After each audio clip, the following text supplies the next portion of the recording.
Hi everyone, Gerry Dulac along with Ray Fittipaldo, just following the Mike Tomlin news conferences every Tuesday afternoon. Of course, our Steeler Report brought to you by Savinas, Kane, and Gallucci.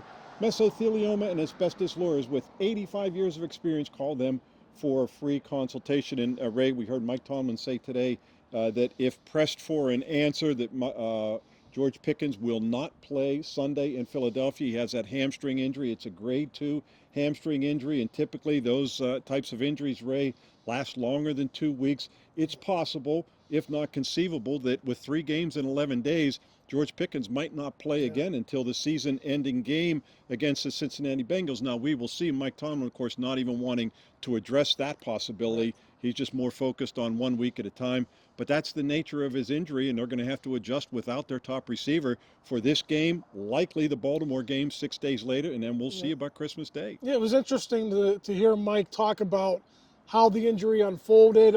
Apparently, he tweaked it in Thursday's practice, didn't think there was a lot to it, showed up Friday. They told him to take it easy, and then on Sunday, he wasn't feeling well. Then they got an MRI after the game. So it was probably more serious on Thursday.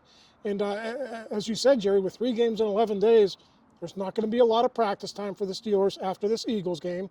You know, minus 1 day against the Ravens, minus 2 days when you turn around and play in 4 days against the Chiefs. So this is a situation that certainly bears watching for the Steelers. And Ray, I'm not exactly sure when that MRI occurred, but all I do know that Mike Tomlin said is that once he had the MRI, this injury was, quote, a little more significant than they originally feared. And so that's why he will not play Sunday in Philadelphia, and we'll see how it progresses. But the one good thing, Ray, if there is that at least they know he won't play. Right. They didn't really know that until Friday. Mike Tomlin said he was injured post-practice on Thursday, so that tells me it was obviously out on the field, staying afterward, doing whatever drills that they do.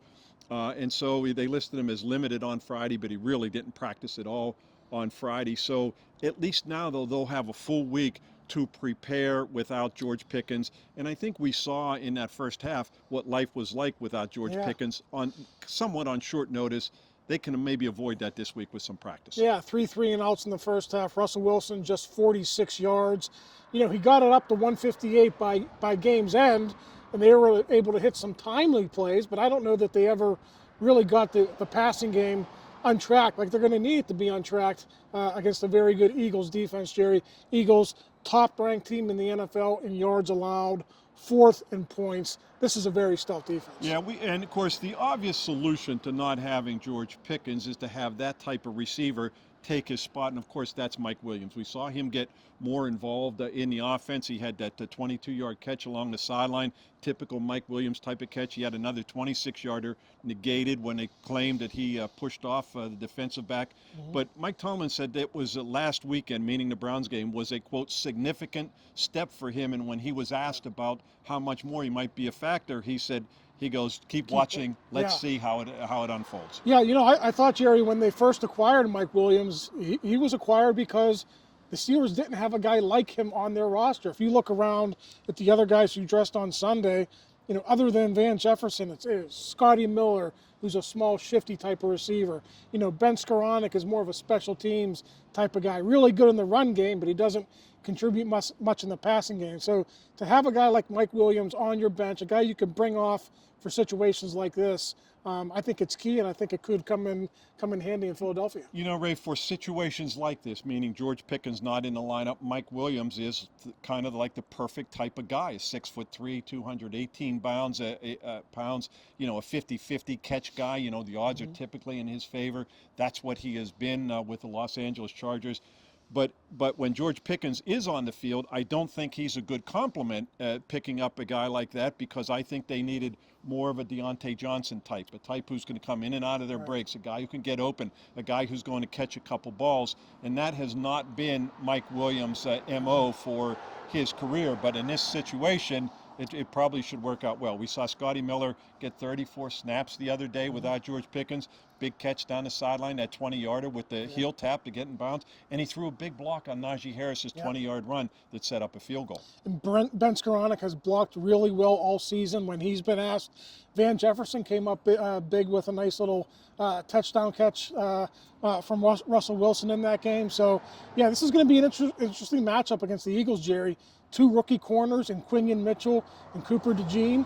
Those 2 guys have really transitioned well to the NFL. I don't think it's going to be like they're playing rookies on Sunday. You know, Ray, looking at some other injuries, he mentioned Larry Ogunjobi with a groin injury, and he mentioned DeShon Elliott with a hamstring injury. He kind of indicated that they'll be limited early in the week, but it sounded as though they still could play. But DeShon Elliott's a big one. He's just been very, very good. Tremendous tackler, makes a lot of plays. He had 13 tackles the other day against the Browns.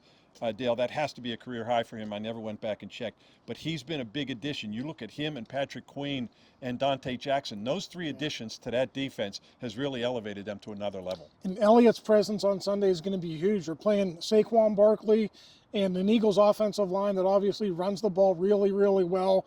They're going to need DeShon Elliott, Patrick Queen, all those guys to step up and provide a big effort against that Eagles offense. Steelers did a good job on Saquon Barkley a couple years ago when he was with the New York Giants. Mike Tomlin saying, little different situation now. Back then, the Giants didn't have the type of players around him that they had to worry about, so they can focus all their attention on the former Penn State running back Dale. He's on pace to set the single-season record for most rushing yards in a season. But Mike Tomlin saying they can't devote all their attention on him because of Jalen Hurts, A.J. Brown, and the other players they have, including the other Penn State wide receiver that they picked up from the Redskins. Dotson. Right, Jahan Dotson. Yeah. So they have other weapons on this team that they have to be worried about. Yeah, if you look at their skill position guys on paper, you would think they would be much more prolific on offense than they have been, at least recently. There's been a lot of, I don't want to say controversy, but A.J. Brown and Jalen Hurts aren't getting along right now. There's been some stuff in the media about that. So I don't know, maybe the Steelers are catching them at the right time. But, you look at that offense, Jerry, it's pretty much all Saquon Barkley now. And the passing game is just kind of doing what it has to do to contribute to these wins. Eagles have 9 wins in a row. They're 11-2, tied for the second best record in the NFC. Mike Tomlin talking about this interstate rivalry. He said we could play the game in Breezewood. I certainly hope they would, Ray. It'd save 2 hours off our drive, 2.5 hours to Philly. Ray and I will be with you after that game to detail what happened against the Eagles in Lincoln Financial Field. For Ray Fittipaldo, I'm Gerry Dulac. You're watching Post-Gazette.com.